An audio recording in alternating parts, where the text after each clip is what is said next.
15% itu kan bukan hasil dari pemerintahan yang ini.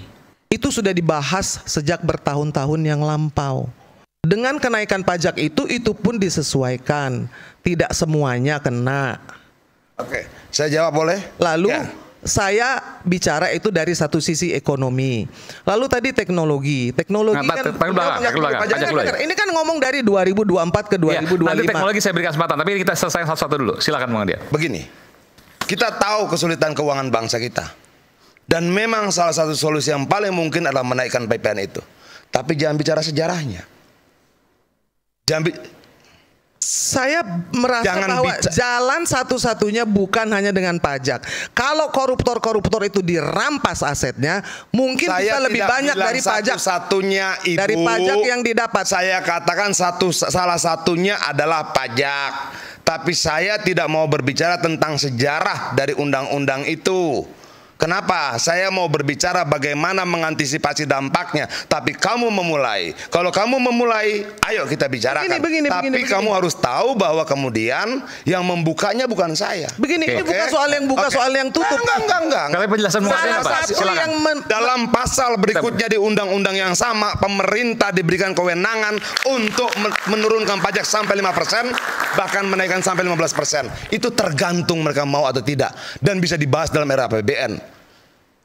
Jangan. Makanya saya maunya kita bicara, oke, ini ekonomi berat.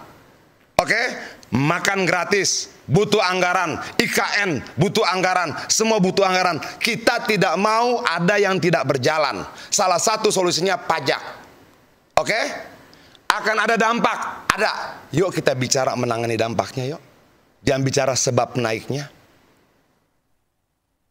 Dengar dulu. Bukan itu yang mau saya bahas. Saya bilang bahwa saya ketika kamu bicara siapa partainya. Ya ampun. Jadi gini. Jangan Ibu. Gini. Karena ada tadi kan Bung Adian tadi Anda bilang Anda ini adalah aktivis 98 yang menjadi politisi pada waktu tahun 98 ya.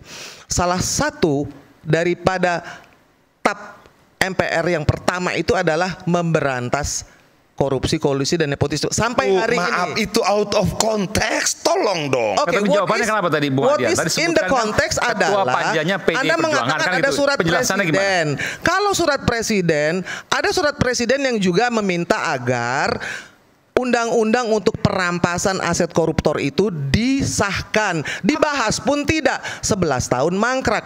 Jadi jangan menyalahkan pemerintah. Itu yang menurut saya. Karena gini. Ibu, itu lain soal. Karena gini, kalau kita bicara soal teknologi, kenapa tidak merata? Karena BTS-nya korupsi. Karena hukuman itu tidak tegak antara undang-undang terkait PPN 12% dan undang-undang perampasan aset koruptor. Dua konteks undang-undang yang tidak sama dengan proses yang tidak sama dalam momentum yang juga tidak sama. Lalu kamu menganggap itu contoh apple to apple.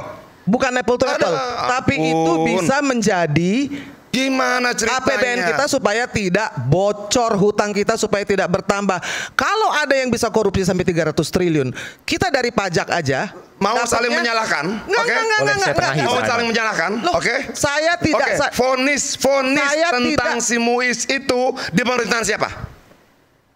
Lalu kamu bilang mau menyelamatkan aset negara? Di pemerintahan siapa? Saya bilang di pemerintahan siapa? Dari pemerintahan Megawati sampai sekarang juga memang masih. Vonis 300 triliun 6,5 tahun itu di pemerintahan siapa? Saya tidak mau masuk pembicaraan itu.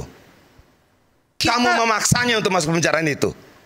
Kita bicara soal, saya boleh jadi angin sejuk untuk menengah. Saya mau bicara dampak ekonomi yang harus kita lewati sama-sama. Caranya bagaimana? Apa yang membuat Anda berpikir politik? Apa yang membuat Anda berpikir bahwa korupsi tidak berpengaruh terhadap ekonomi kita? Ya ampun. Bang Eman, izinkan saya menjadi angin sejuk.